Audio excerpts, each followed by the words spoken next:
Padre Pio tried to warn the Church. He sent word through his spiritual directors, through carefully worded letters to his superiors, through testimonies given in the confessional that his penitents carried home like wounds that wouldn't stop bleeding. He begged them to listen. He pleaded in his quiet, relentless way for decades. But the warning was too uncomfortable, too inconvenient for a church that counted its faithful in the millions and measured spiritual health by the number of bodies filling pews on Sunday morning.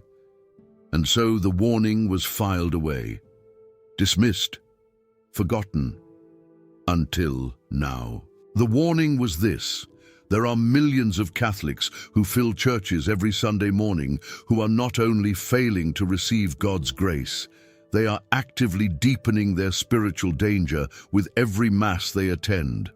They arrive, they sit, they kneel at the right moments, they fold their hands and bow their heads, they receive communion, they leave, and each week the damage to their souls grows deeper, more invisible, more permanent. Padre Pio saw this with his own eyes, in the faces of the faithful who lined up before his confessional in San Giovanni Rotondo. He saw it in the texture of their souls, because he could see that in ways no natural human faculty explains. And what he saw there broke his heart in ways that even the stigmata, those wounds he had carried in his hands and feet and side since 1918, could not rival. Let me tell you something most people don't realize.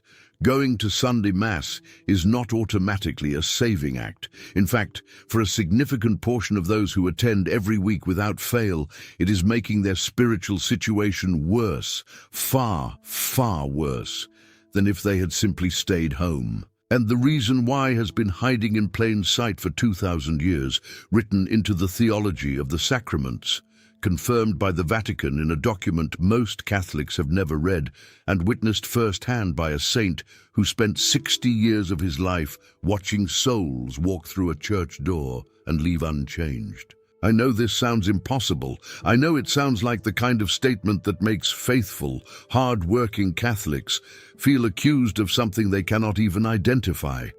That is not my intention. It is not Padre Pio's intention either.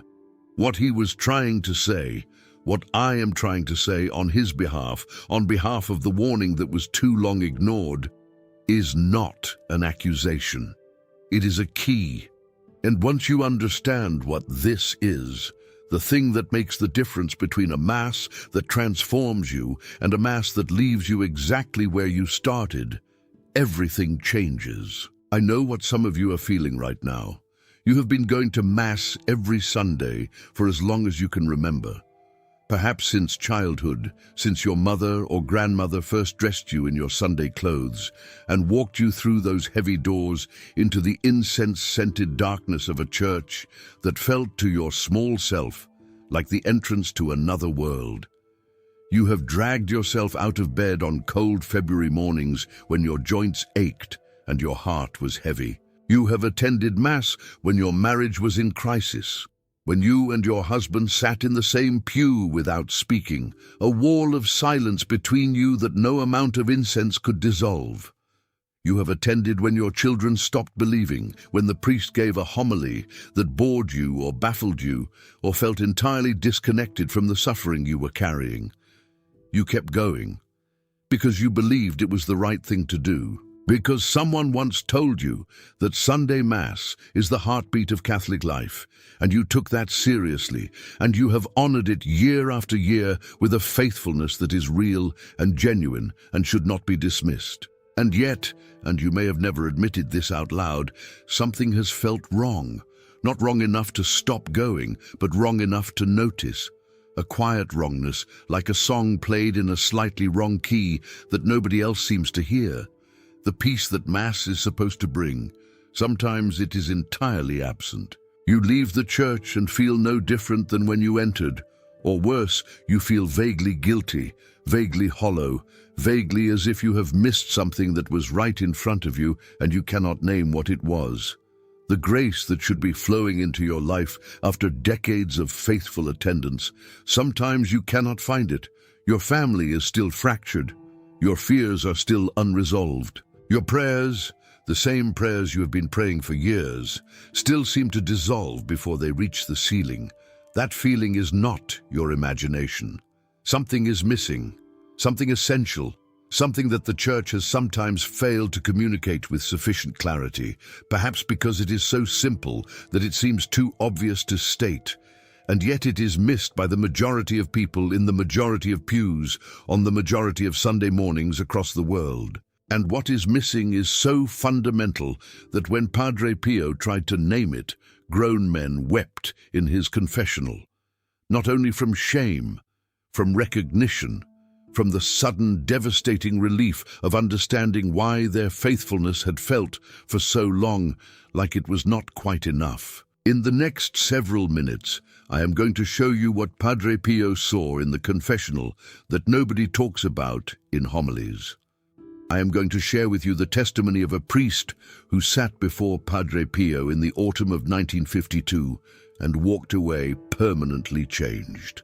I am going to show you the hidden proof, a Vatican document that confirmed, 50 years after Padre Pio first described it, exactly what he had seen in the souls of faithful mass-goers. And I am going to give you something concrete and specific, something you can do the night before next Sunday that takes less than 10 minutes and that Padre Pio described to this priest as the difference between a locked door and an open one.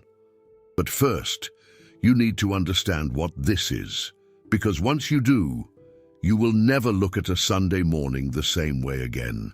In the autumn of 1952, a parish priest named Father Benedetto Caruso made the long journey from Bari in the heel of southern Italy to San Giovanni Rotondo on the Gargano promontory, that wild, wind-scraped hillside where Padre Pio had lived since 1916, and where thousands of pilgrims descended every year seeking confession, counsel, or simply the privilege of being in the presence of a man who seemed to exist at a different altitude than the rest of humanity.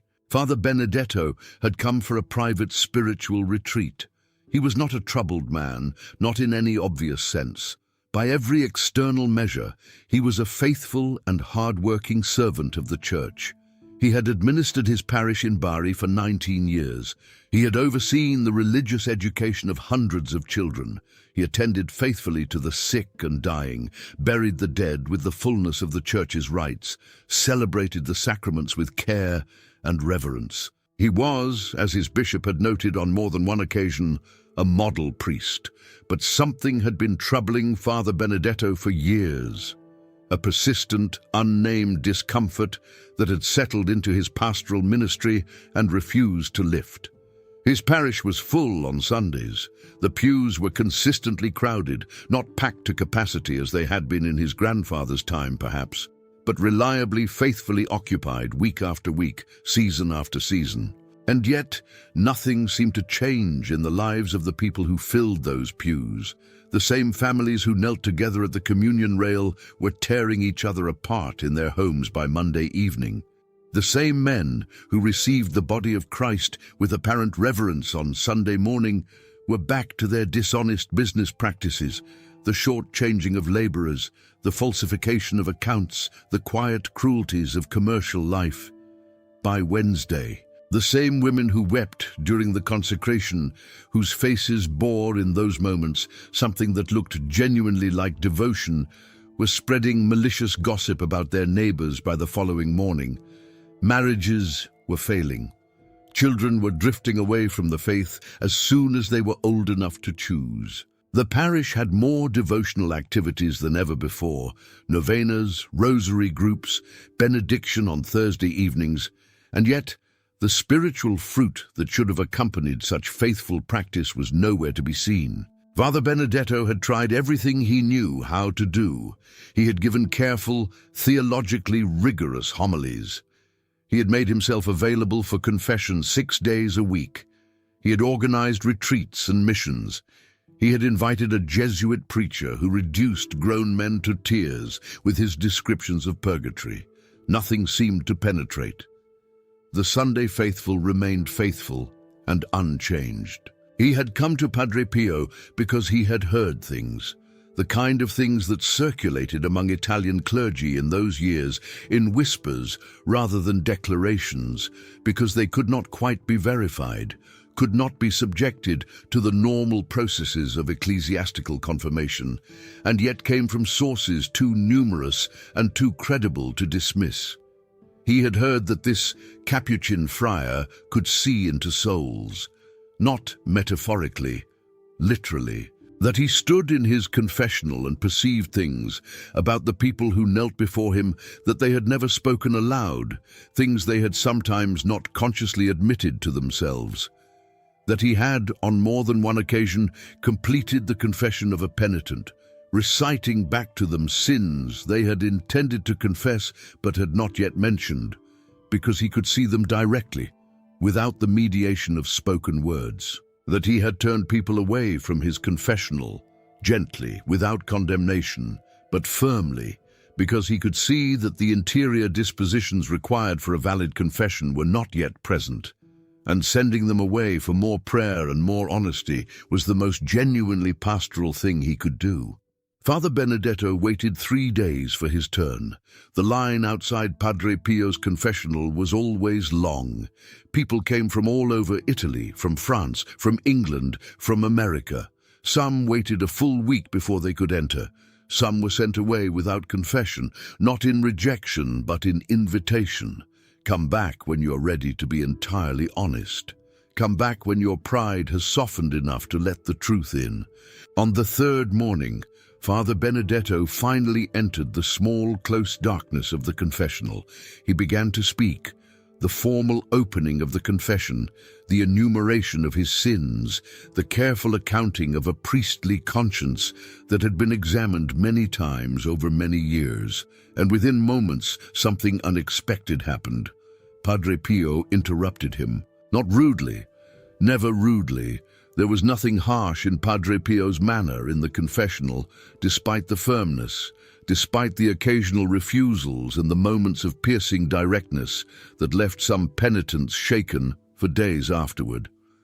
He interrupted gently, but with the quiet, absolute authority of a man who had been given a gift he had never asked for and had carried it faithfully at enormous personal cost for over 3 decades.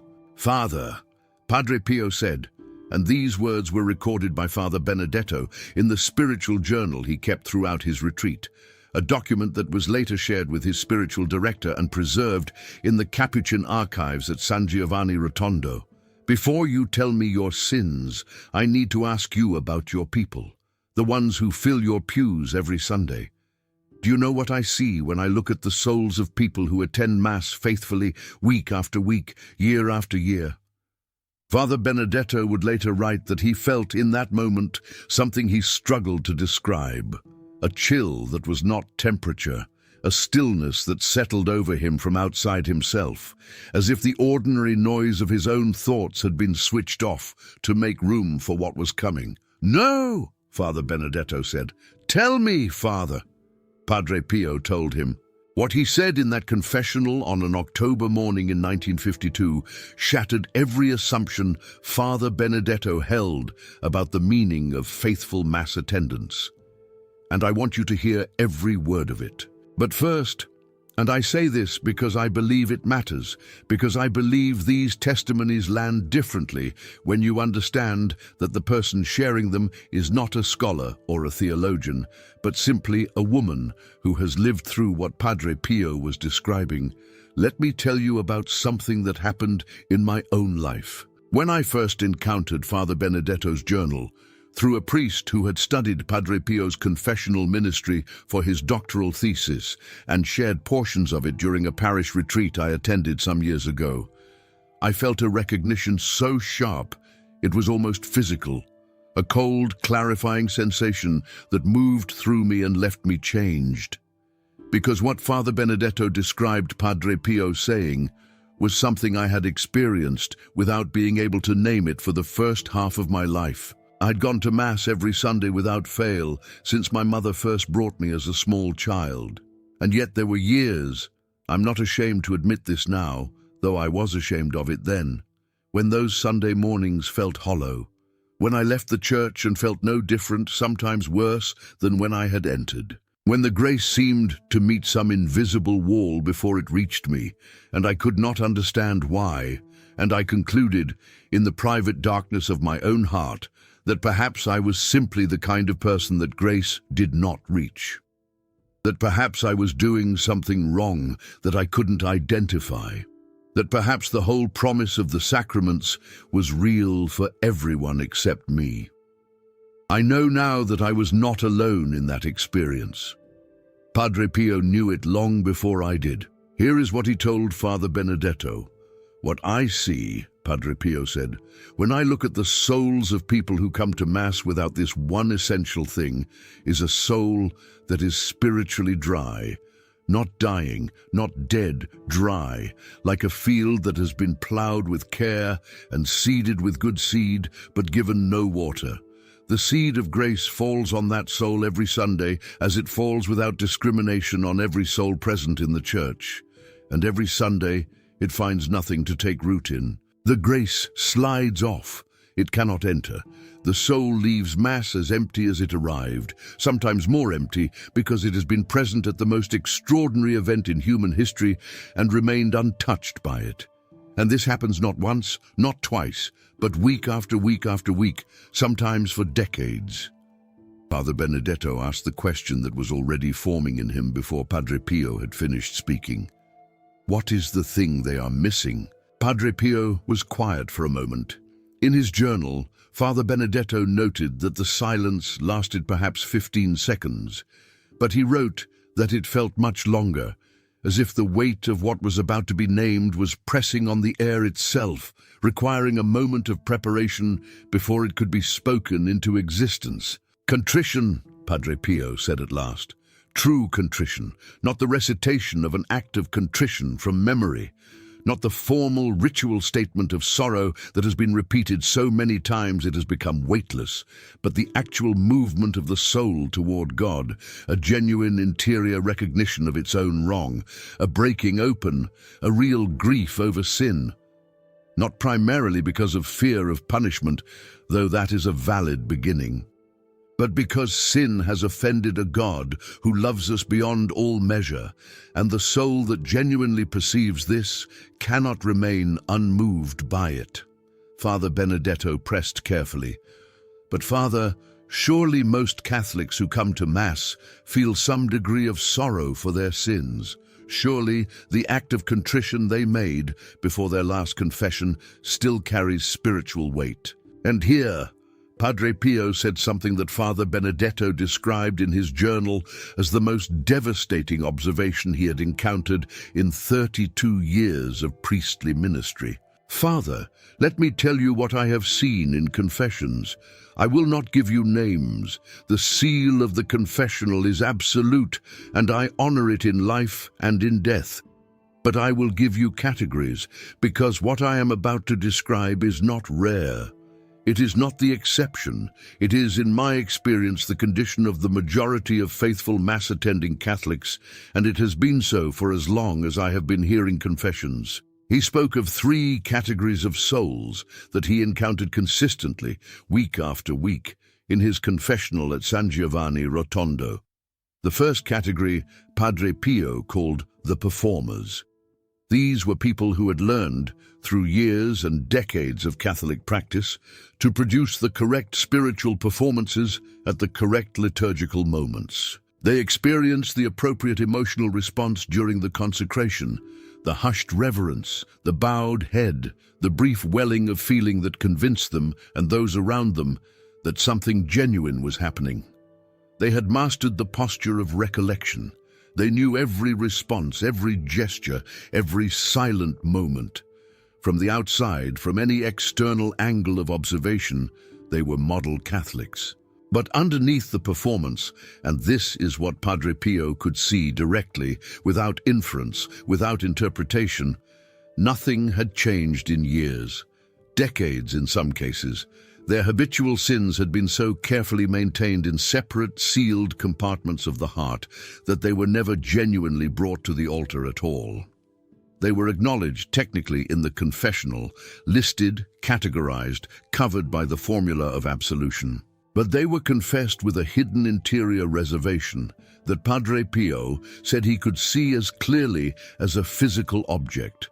The reservation of someone who intends to continue the behavior, who has already decided before entering the confessional that this sin is not truly negotiable, that it will be confessed again in 6 months or a year, and the cycle will continue indefinitely. And so they receive communion, Padre Pio told Father Benedetto, in a state of mortal sin, week after week, year after year, some of them for their entire adult lives. And each communion received in this state adds to their spiritual danger because they are treating the body of Christ not as the most sacred encounter possible to a human soul, but as a social ritual, a box to be checked, a community act to be participated in, a mark of Catholic identity that carries no interior requirement. This is the deepest wound I see, not the sin itself. The sin can be forgiven. The wound is the willingness to approach the altar without intending to change. Hold on, because what Padre Pio described next is the category that I believe will be most recognizable to the majority of people watching this video. It is certainly the one that was most recognizable to me. The second category he called the wounded who became stone. These were not hypocrites in any simple sense. They were people who had suffered genuine injustice, real betrayal, real abandonment, real cruelty inflicted on them by spouses, children, parents, friends, sometimes by the church itself. They had come to God with those wounds. They had prayed over them. They had asked for healing.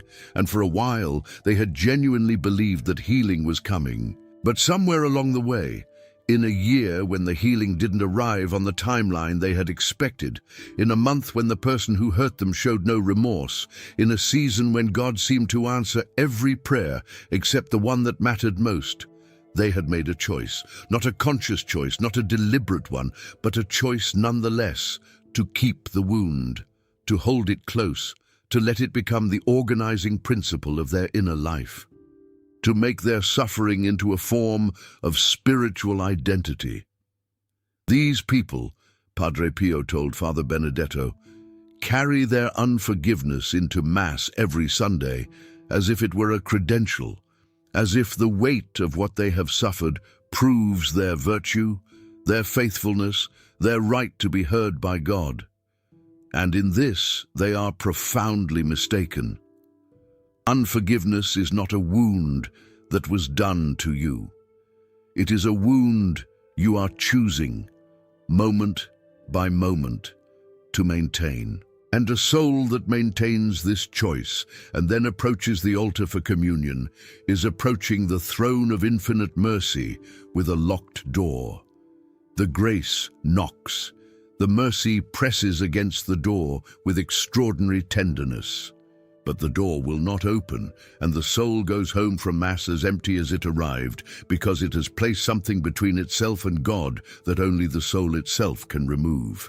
I need to pause here, because this second category is the one where I spent perhaps a decade of my own life without knowing it, or without being willing to know it, which is a different thing. After my husband David's illness, I have spoken about this before, and I do not mind speaking about it again because I believe it helps people to hear that these struggles are ordinary, that they are not signs of exceptional weakness. There was a period of perhaps 8 years during which I carried a deep and carefully tended resentment toward God. I did not call it resentment. I called it grief. I called it confusion. I called it a crisis of faith. But looking back, with the clarity that comes from having finally moved through it, I can see that it was resentment. I blamed God for the fear of those months of David's illness, for the suffering David went through, for the uncertainty that colored everything we did and every plan we tried to make.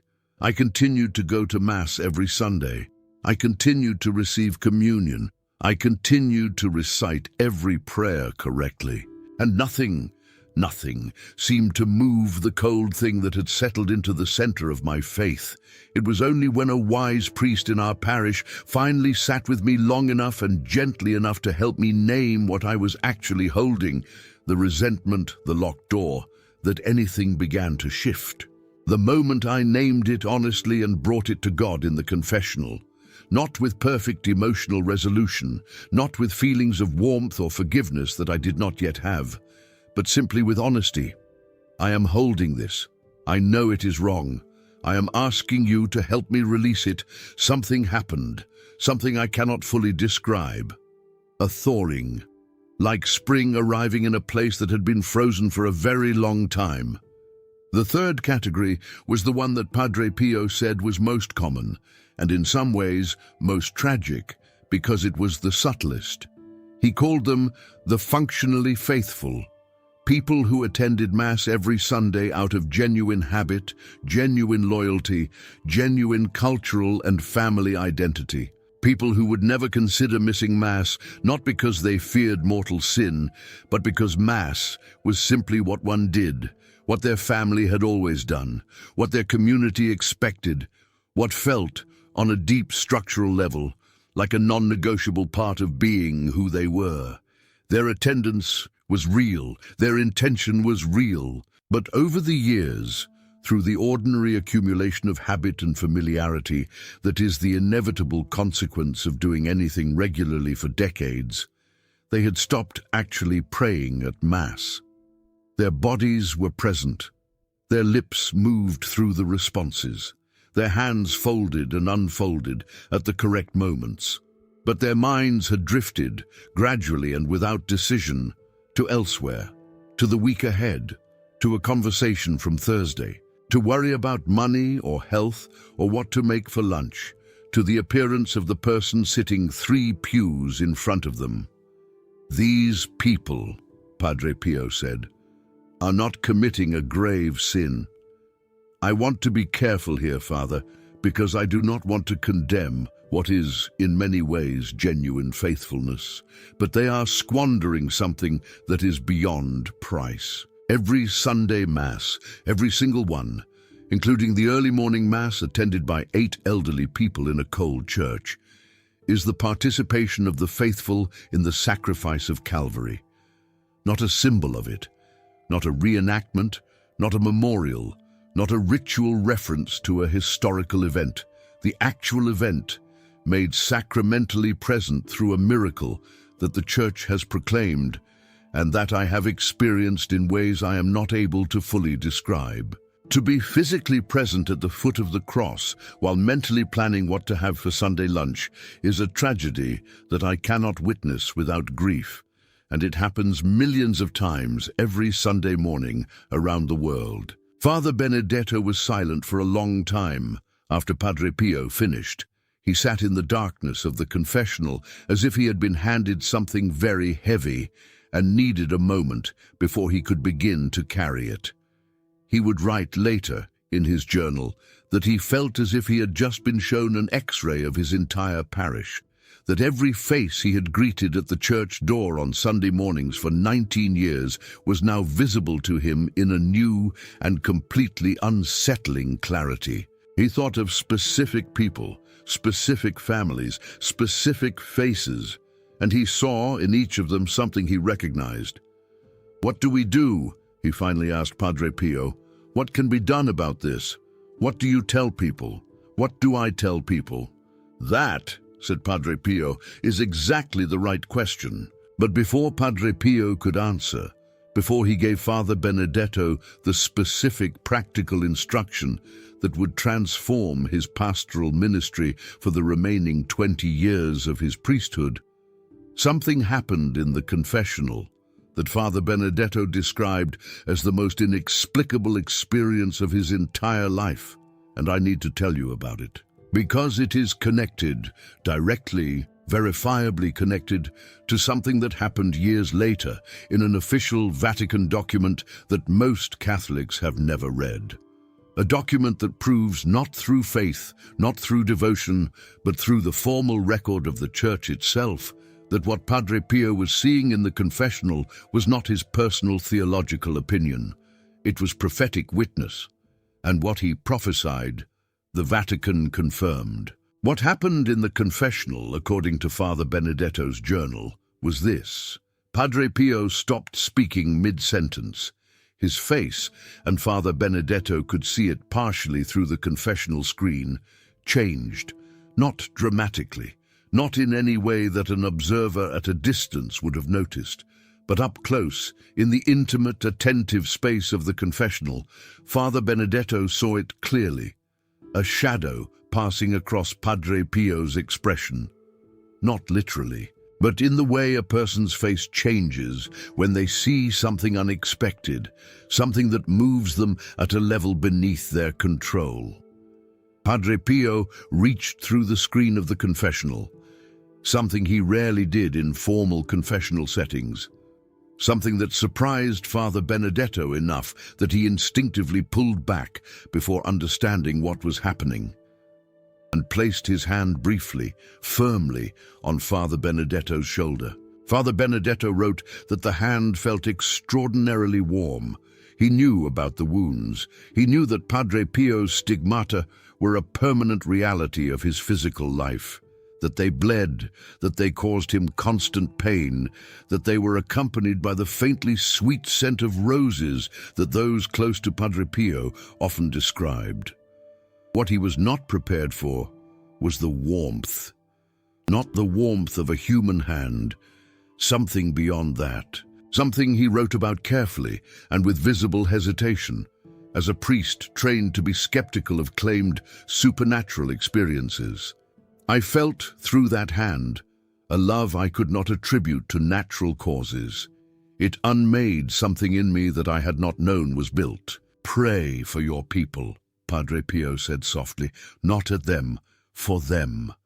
On your knees, by name, one by one if necessary, ask God to give them what you cannot give them through sermons or sacraments alone, because God must be permitted to act directly in the soul, and for that to happen, the soul must be open, and then go home and change something about how you begin every Sunday Mass in your parish. Father Benedetto asked what he should change. Before the first words of the Mass, Padre Pio said, give your congregation 30 seconds, just 30 seconds. Ask them quietly to do one thing, not a recited formula, not a shared prayer, but a single personal act, made in silence, made to God alone, to name, specifically and honestly, the one thing they are holding that they know is between them and God. One specific sin they have been managing instead of surrendering. One specific person they have not forgiven. One specific habit they have been confessing without intending to stop. Ask them to name it, silently, without anyone else hearing, just themselves and God, and then ask them to hand it to God before the Mass begins, imperfectly if necessary, without feeling, if the feeling is not there, because God does not require the feeling, He requires the honesty. Father Benedetto returned to Bari and did exactly as Padre Pio had instructed.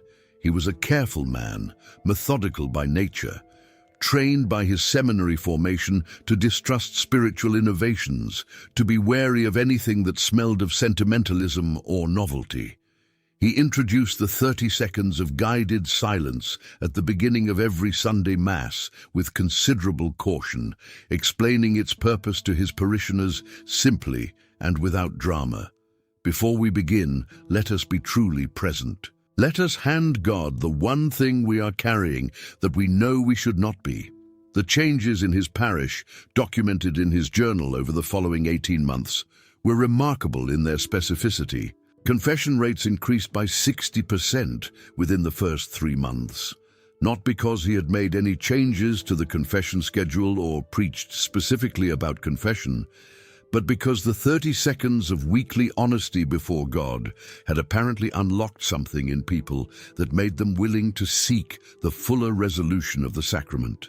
Several marriages that had been in extended crisis found their way to the point of honest conversation, not immediately and not easily, but through a process that Father Benedetto traced directly to the moment when one spouse or the other had finally, in those 30 seconds of Sunday silence, named the unforgiveness they had been carrying. He reported seeing tears in places where there had been, for years, stone-faced Sunday endurance. Something had been opened. Something that had been closed for a very long time. Now here is the hidden proof I mentioned at the beginning of this video. In the year 2003, 51 years after Father Benedetto sat in Padre Pio's confessional, and 50 years after Father Benedetto introduced those 30 seconds of silence into his Sunday Masses, the Vatican published an instruction titled Redemptionis Sacramentum, a formal document on the proper celebration of the Eucharist. In section 81 of that document, the Church addressed, explicitly and without ambiguity, the spiritual requirements for worthy reception of communion. The document states that reception of the Eucharist without genuine interior repentance, without the authentic desire for conversion, constitutes a form of sacrilege. The word used is deliberate. The theological framework employed is exact. It is the same framework that Padre Pio had been articulating in his confessional since the 1920s. Father Benedetto's journal, held now in the Capuchin archives at San Giovanni Rotondo, predates the Vatican's official confirmation by more than 50 years. What Padre Pio saw in the souls of his penitents, what he communicated to a parish priest from Bari over 3 extraordinary days of spiritual direction, was not personal opinion, was not theological speculation, was not the idiosyncratic spirituality of an unusual mystic. It was witness. It was the witness of a man who could see directly what the Church would eventually confirm in official language half a century after his death. That faithful mass attendance, without the interior disposition of genuine contrition, genuine openness, genuine willingness to be changed, does not produce the transformation it is designed to produce. That the grace is always present, that it is always offered, that what determines whether it is received is the condition of the soul that approaches. You might think at this point that what Padre Pio was describing is simply the standard theological teaching on the requirements for worthy communion. And in one sense, yes, it is. But Padre Pio was not describing a theological abstraction. He was describing what he could see with his own eyes in the actual souls of actual people who had been going to actual masses for their entire actual lives. He was describing the gap between the teaching and the living reality, between what the Church has always known and what the people in the pews have almost never been told plainly enough to act on. And the question Father Benedetto asked, the question that is now your question, the question this video has been building toward since its first words, is still the right one. What do we do? You just received something that Padre Pio spent decades trying to share with the Church that found it too uncomfortable to broadcast clearly. In the last several minutes, you have seen what a man with the wounds of Christ in his hands witnessed in the interior lives of faithful Catholics. And you have been given the context to understand why something that is supposed to change everything sometimes changes nothing. Padre Pio believed and said explicitly that those who carry divine truth forward into the world receive divine protection for doing so. These testimonies, preserved in private journals, in Capuchin archives, confirmed by Vatican documents that exist for anyone to read, have been hidden from most Catholics not by conspiracy, but by silence, by the ordinary human tendency to say nothing about something difficult when saying nothing is easier. If you believe, as I believe, that suffering souls need to hear what you heard today, that the answer to their spiritual emptiness has a name and a solution, and a saint who has been trying to give it to them for a century, then the super thanks button below is your way of saying, this needs to keep reaching people. These revelations need to continue. You are not simply a viewer who stumbled across a video. You are right now part of the reason that a warning Padre Pio spent 60 years trying to deliver is still being heard. Thank you for being here. So let me give you something concrete, something you can do the night before next Sunday. Something that takes less than 10 minutes and that Padre Pio himself described to Father Benedetto in that confessional in October of 1952, in words that a parish priest wrote down that night by lamplight and preserved for us, as the essential preparation for a Mass that actually changes you. The night before Sunday, Saturday evening, perhaps after dinner, perhaps before bed, wherever and whenever you can find 10 minutes of genuine quiet, find a place where you can be still, not necessarily a church, your bedroom, your kitchen, the garden if the night is mild, light a candle if that helps your mind settle, hold your rosary if that anchors you, and then ask yourself honestly 3 questions that Padre Pio gave to Father Benedetto as the examination of soul required before every Sunday Mass. The first question is this: is there anyone, living or dead, toward whom I am still holding resentment? Do not rush past this question. Sit with it long enough for the real answer to come, not the answer you would give if someone were watching, but the honest answer, the one that surfaces in the quiet. You may find that the name that comes is one you expected. A sibling, a parent, a spouse who said something that cut deeper than they knew, or knew exactly how deep it cut. Or the name may surprise you, a friend from 20 years ago, a wound you believed had healed, a grievance you had consciously decided to release but had not actually released, only filed away in a deeper drawer. Whatever name comes, bring it honestly to God. You do not need to feel warmth toward that person tonight. You do not need to have arrived at genuine forgiveness, which is often not a single moment, but a long process. All you need to do tonight in this quiet place is this: name it honestly. Say to God, I am holding this. I know that holding it is closing a door between me and you. Help me to release it.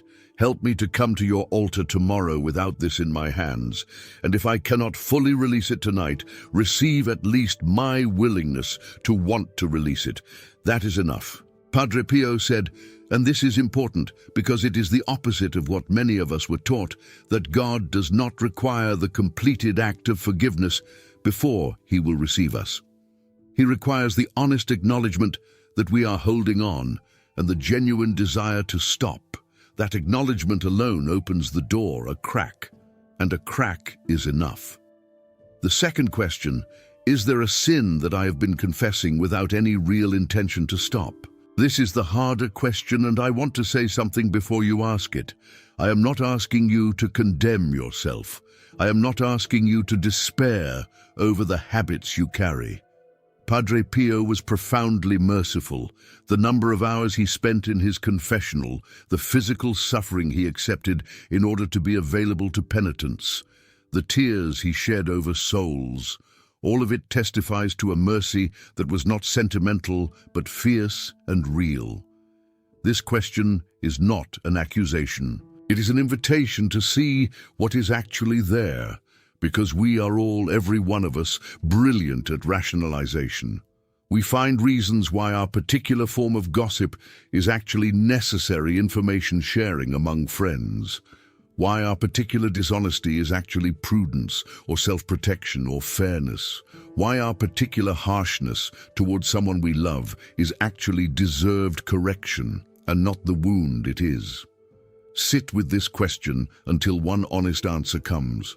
You will recognize it. It will be the thing that produces a small, specific discomfort when you look at it directly. Not the vague discomfort of general sinfulness, but the particular pointed discomfort of something specific. Name it. Bring it to God. Say, I have made peace with this. I have been managing it for a long time instead of truly confronting it. I want to bring it honestly to the confessional. Not eventually, not indefinitely soon, but specifically and soon. Because I want what happens at communion next Sunday to be a real encounter, a real opening, not another week of going through the motions.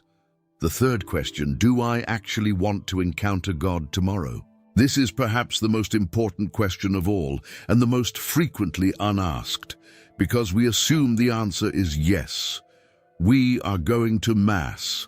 Of course we want to encounter God, but think honestly about what you mean by that. Do you actually expect, not theologically but experientially, do you genuinely expect that something will happen to you during that hour? That you will be different in some real way afterward? That the God who is present in the Eucharist with a specificity and a tenderness that defies every category of ordinary human experience will do something in you tomorrow morning that he has not yet done? Or have you, gradually, without decision over years of faithful practice, stopped expecting anything?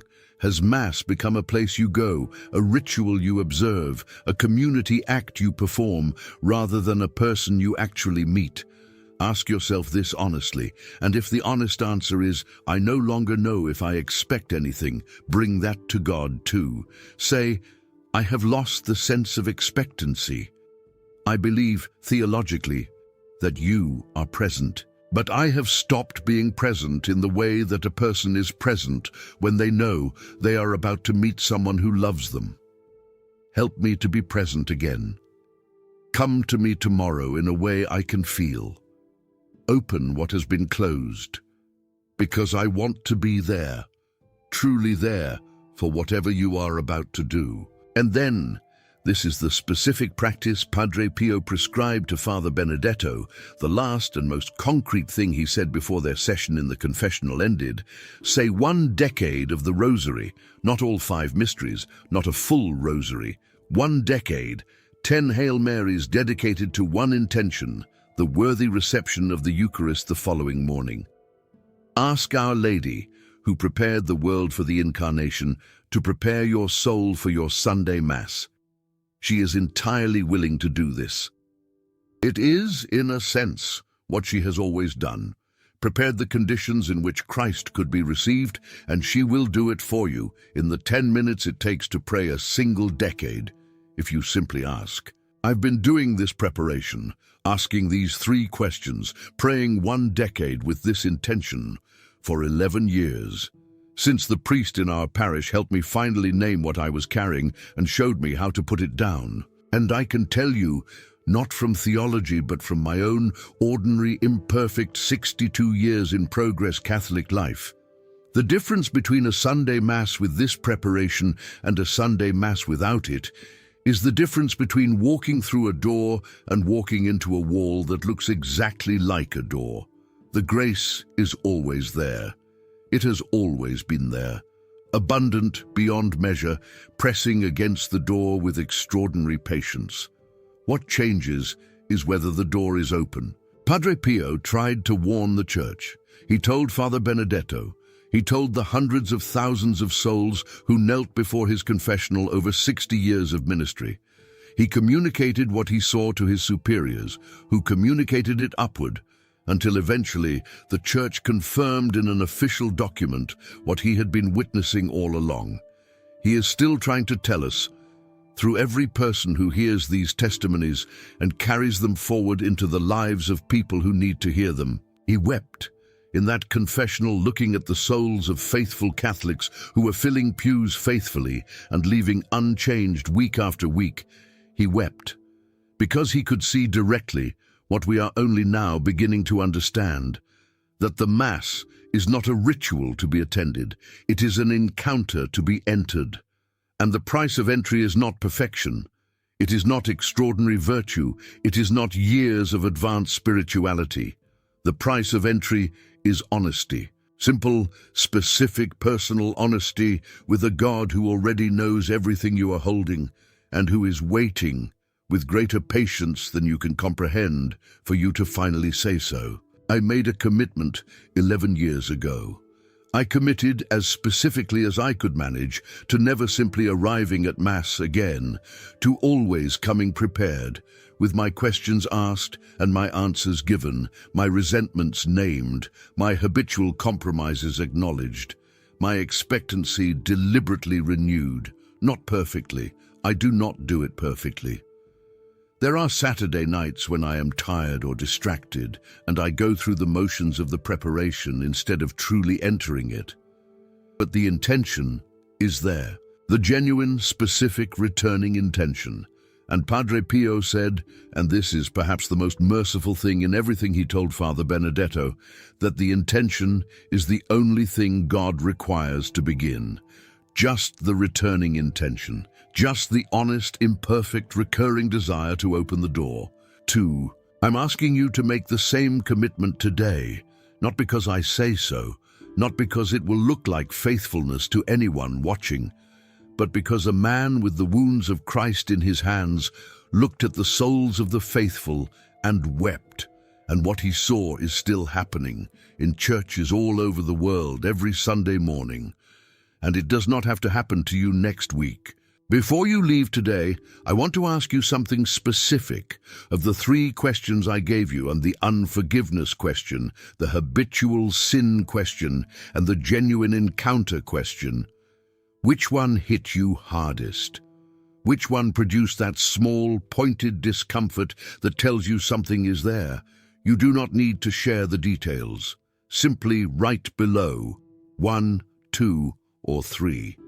I read every comment on this channel, and if there is enough response, I will do a follow-up video that goes deeper into whichever question is proving most difficult for this community. Your answer today genuinely shapes what we do next, and in sharing it, you become part of the reason that someone else, sitting somewhere watching this video, carrying something they haven't yet named, will finally be heard.